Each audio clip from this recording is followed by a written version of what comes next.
Kune kachando shamwari. Kune kachando apa magumbezi acho kangooma. Toro zvechimeti. Okay.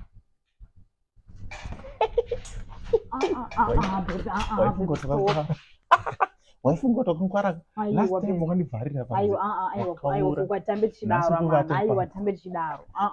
Kukusiku no. Zvaiwana ngwara. Aiwa baby, unapukuru kutonora. Musi wakandivhara ngosiri usiku. Wakandivharira panze ndati panze wakaura. Wakaura ine musuru webva.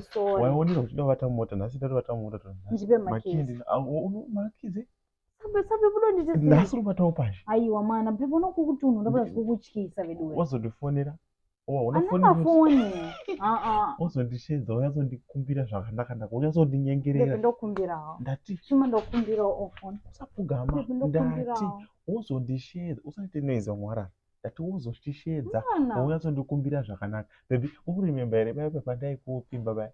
Ndakapedza 6 good months ndichikunyengerera.